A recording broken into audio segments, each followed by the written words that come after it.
చంద్రికా గురు కరుణా స్పందితా గంగాజరి ప్రవాహికా బోధామృత ప్రసాదితా సహనశీల భూస్వరూప జ్ఞాన దివ్యదాయక అగ్నివాయు సమ్మిశ్రిత జీవనోద్ధారక అగ్నివాయు సమ్మిశ్రిత జీవనోద్ధారక శరత్కాల చంద్రికా గురు కరుణా స్పందితా. అందరికీ నమస్కారం. మనము ప్రతి శనివారం జరుపుకునే స్వామి భక్తుల సత్సంగానికి శుభాహ్వానం పలుకుతూ, స్వామితో ఎంతో కాలం ఉండి ఎన్నో దివ్యలీలని స్వామి సాన్నిధ్యాన్ని అనుభవించిన కుల్లూరు రాజుపాళ్యానికి చెందిన చెమర్తి జయరామరాజు గురించి, ఆయనకు స్వామితో ఉన్న అనుబంధాన్ని గురించి తెలుసుకుంటున్నాము.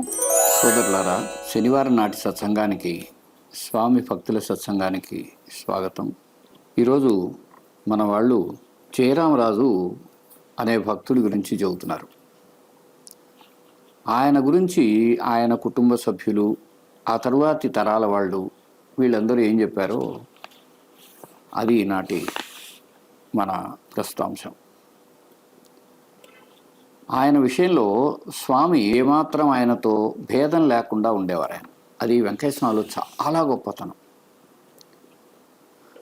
మనం కానీ జాగ్రత్తగా చూస్తే నిరుపేద రైతులకు ఒకసారి వెన్ను తరిచి ఏది మేలో చెప్పి అటవే 4 విత్తనాలు వేసొస్తే పంట వస్తుంది కదా, ఎందుకయ్యా అలా పడుకుంటారు అని అదును పొదును చూచి వాళ్లకు వ్యవసాయాన్ని చేయటానికి ప్రోత్సహించేవారు. ఆయన నాగేలు తీసుకొని దున్నేవాడు, విత్తేవాడు. అదేవిధంగా వీళ్ళు పసుపు సేద్యం చేస్తుంటే దాంట్లో ఆయన కూడా పాల్గొన్నట్టు కూడా ఈ నంది మండలం వెంకటమ్మ చెప్పింది. స్వామివారు రాజుపాలెం వెళ్తే తప్పకుండా వెళ్ళే ఇళ్లలో జయరామరాజు గారి ఇల్లు కూడా ఒకటి. స్వామివారు జయరామరాజు వాళ్ళ ఇంట్లో ఎంతో ఆత్మీయంగా వాళ్ళ ఇంటిలో ఒక మనిషిగా మెలుగుతూ, వాళ్ళు పొలానికి వెళ్ళినప్పుడు తోటే వెళ్ళటము, ఎరువు తోలుతూ ఉంటే స్వామి కూడా ఆ బండితోటే నడిచి అక్కడికి వెళ్ళటం, ఆ ఎరువు వాళ్ళు తోలుతుంటే ఆయన కూడా సహకరించడం. వీళ్ళు పొలం దగ్గర కపిల్ తోలుతూ ఉంటే స్వామి కొన్ని నీళ్లు ఏట్లోకి మళ్ళించేవారట. స్వామి మొదలే ఎండాకాలము నీళ్లు చాలటం లేదు అని అంటే, ఏం లేదులయ్యా, మీ నీళ్లు మీకు పారుతాయని స్వామి చెప్పేవారు. అలాగే మన పొలంలో పంటకి ఏ విధమైన ఇబ్బంది లేకుండా పొలం అంతా బాగా నీళ్లు పారుండేవి అని కూడా ఏం గుర్తు చేసుకున్నారు. జయరాం పెద్దయ్య మేము ఎవరు నిమ్మ చెట్టు వేసిండు మాకు స్వామి, అందరు తలాకు చెట్టు వేయించిండు. వేస్తే చెట్లకు నీళ్లు పోయేది మీ చిన్నపిల్లన్నప్పుడు. పోతే మేము సద్యాన్నం దెబ్బలకు ఎత్తుకొని పోతాం, అందరం ఎత్తుకొని పోతే సద్యాన్నం అక్కడ చెట్టుకుని మామిడి చెట్టుకుని పెట్టేది. అక్కడ మేము అందరం నీళ్లు పోస్తాం స్వామి, నిమ్మ చెట్లకు పోస్తాం. స్వామి ఏమంటే జయరాం పెద్దయ్యతో కూడా కపిల్ దోలుతూ ఉంటాడు. ఆయన బొక్కిలైతే ఎన్ని కపిల్ కొంతకొని దోలిండ్రు, ఎన్ని కపిల్ దోలేదు కొంతప్పుడు. ఎనికి ఎద్దలు ఎనికి ఇడిచి మళ్ళా ఒక పారి ఏమంటే నీళ్లు బాగుండే తెలికే మా పెద్దయ్య ఎద్దులు తోలుకొని వేసి పోసేది, చిల్ల వేసేది, బొక్క పట్టుకొని పోయి వేసేది, తోలిచ్చేది. అప్పుడు కపిల్ తోలిన తర్వాత స్వామి నీళ్లు పారలేదు, ఎందుకు స్వామికి మన కాళ్ళు కలుతాండే, ఎండాకాలం పారాలి కదంటే కొన్ని రేట్లకి తగ్గుతుండ్రు, కొన్ని కైలు కడతా ఉంటాడు మటలు. కానీ స్వామి పారకపోయా ఎట్లా స్వామి అంటే వాటి పాటికి అయిపోతాయి, ఇటు పాటికి అయిపోతాయి. అట్లాగే పొలానికి వెళ్ళినప్పుడు అక్కడికి సద్దన్నం తీసుకుపోయినప్పుడు కూడా ఆ పొలంలో చిన్న చిన్న మామిడి పిందెలు, పచ్చిమిరపకాయలు అవి అక్కడే బండ మీద దంచి స్వామితో కలిసి వాళ్ళు భోజనాలు చేసింది కూడా ఆమె సంతోషంగా గుర్తు చేసుకున్నారు. అప్పుడు స్వామి సజ్జన అది 4 ఆకలి అవుతాయంటే పెదయ్య అప్పుడు మేము అందరం ఏటికి ముందుకు వస్తాం పొమ్మంటాడు.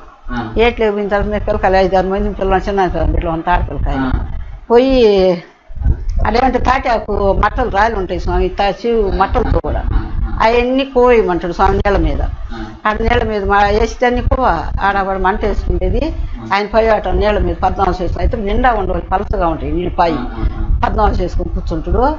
మేమంటే కింద పోతా ఉంటాయి ఆయన కింద. ఆయన ఆ మంట కాడ కూర్చుంటాం మంట వేస్తే, మేము కింద ఆటం కూర్చుంటాం. కింద ఆటం ముందు వచ్చి ఇంక మేము వస్తాం సజ్జనానికి. అప్పుడు ఆ పసుపులో పచ్చిమిరపకాయలు, ఆ మాడి పిండిలు రాయలు ఉంటాయి, అవి 4 కొడతాం బండ మీద నుంచి పచ్చడి. ఆయన రేక కొట్టుకొని వస్తాడు స్వామి. రేక కొట్టుకొని వస్తే ఆ రేకలో సజ్జన మా పెద్ద ఆయన పెడతాడు. ఆవిడ మాకందరికి మటుమే పసుపు ఆకులు పోసుకునేది. ఆ పసుపు ఆకుల్లో పచ్చడి స్వామి కాడ పక్కన తీసి పెట్టేది, ఒక ఆకులు మాకు సజ్జనం పెట్టేది. ఆ పసుపు ఆకులు అట్ట తినేది స్వామి ఆయన. వాళ్ళు ఒకసారి పసుపు పంట వేసినప్పుడు స్వామి కూడా ఆ పసుపు వేయటం జరిగింది. ఆ సంవత్సరం పసుపు బాగా మంచి ధర వచ్చి వాళ్ళకి బాగా లాభాలు వస్తే జయరామరాజు, స్వామి మీరు వేయబట్టి కదా మాకింత ఆదాయం వచ్చింది అని కూడా స్వామి కృతజ్ఞతలు తెలుపుకున్నారు. ఆవిడ పసుపు వేసిండు స్వామి కూడా, ఆయన చేతి కొండ వేసిండు 70 సెంట్లు అది. అయితే చెంటు పుట్టి లెక్క నువ్వు అదరు ఊరింది స్వామి బాది పసుపు. ఊరిన తర్వాత బాగా ధర కూడా బాగానే వచ్చింది ఆ సంవత్సరం. ఆవిడ పెదనాయన కూడా మంచి ధర వచ్చింది స్వామి, పసుపు వేయబట్టి బాగా ఊరిందని తొలతలాడి నేను తొలకొచ్చేది. అది బండ్లకి ఎత్తించుకొని వచ్చి తోలేది, ఆయన్ని పరిచిచ్చేది. ఇక్కడ ఒక విషయం చెప్పాలి.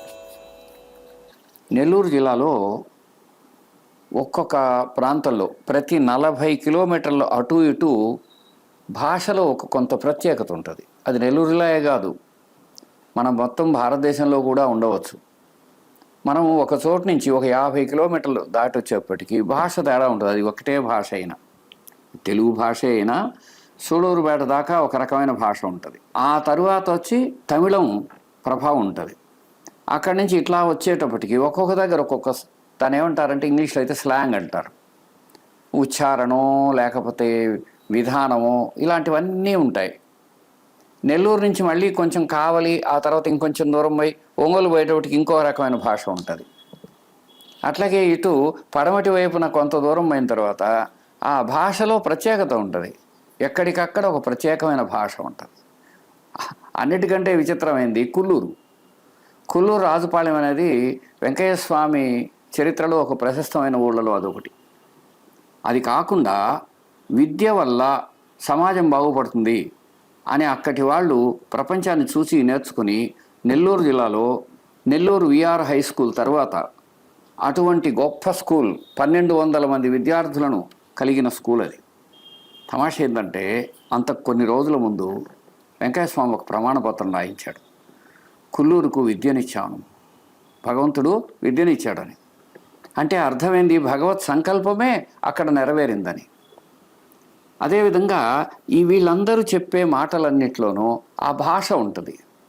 ఈరోజు మీరు వాళ్ళ గురించి, ఇప్పుడు ఈ నందిమండలం వెంకటమ్మ అనే ఆమెకు ఈ జయరామరాజు పెదనాన్న, ఆయన గారి కూతురు శంకరమ్మ ఆమెకు ఆత్మీయురాలు, దోస్తు, అక్క చెల్లె కాకుండా.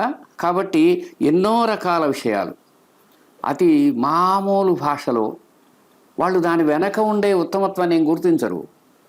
కాకపోతే ఉన్నది ఉన్నట్టు తమ జ్ఞాపకం ఉంది చెబుతారు.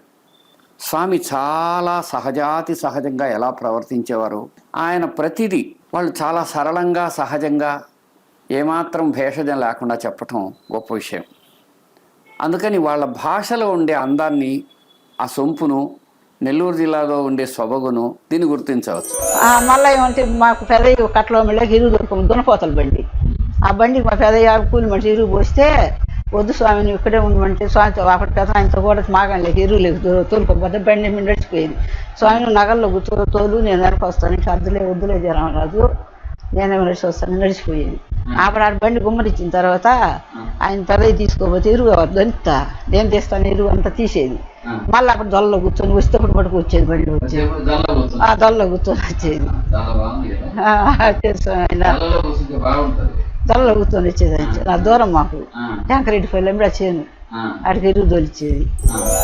వ్యవసాయం ప్రారంభించడానికి, ముఖ్యంగా నార్లు వేయటానికి ముందు ఎరువు దొలుతారు. ప్రతివాడికి ఈ కొన్ని జంతువులు, ఆవులు, బర్రెలు, మేకలు ఇలాంటివి ఉంటాయి. వాటి పేడ ఉందే ఎరువు అంటారు దాన్ని.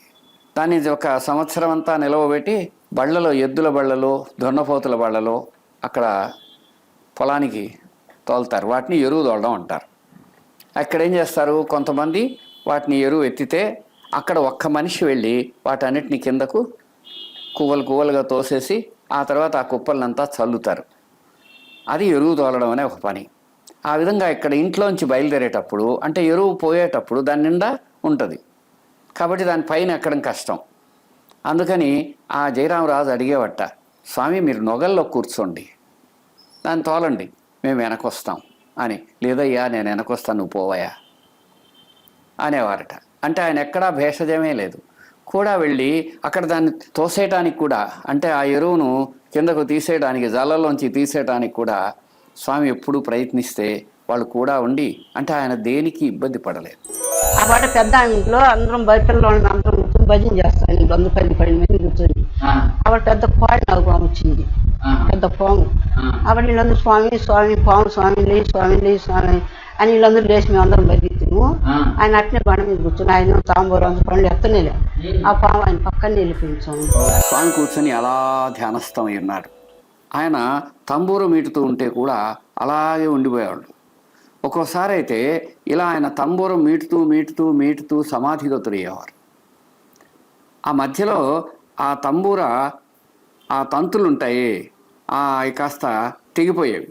తెగిపోతే ఆయన చెయ్యి మాత్రం ఇలా అంటూనే ఉండేవారు, నాదానుసంధానుడై. అంటే బహుశా ఆయన అంతరంగం ఆ నాదాన్ని వింటోంది, ఆ నాదంలో లీనమై ఉంది, అక్కడ నాదమే అవసరం లేదు. అలా కూడా చేసేవారు. ఆ విధంగా ఒకసారి ఆయన అట్టున్నప్పుడు ఒక నాగవం అటా వచ్చింది. వీళ్ళంతా పాము పాము అనుకున్నారు పిల్లలందరూ. అసలు స్వామి ఏమీ కదలలేదు మెదలలేదు, పాము అలా వెళ్ళింది. ఒక నిమిషం అటు చూసి వెళ్ళిపోయింది. దాన్ని ఎవ్వరూ ఏమీ పట్టించుకోలేదు. స్వామి అసలు కదలనే లేదు. నిజమైన మహాత్ముల యొక్క అంతరంగం, ధ్యానస్థులైన వాళ్ళ అంతరంగం, సమాధిగతులైన వాళ్ళ అంతరంగం ఎలా ఉంటుందో అక్కడ పిల్లలు చూసి అది చెప్పారు. అట్లాంటి విషయాలు చాలా ఉన్నాయన్నమాట.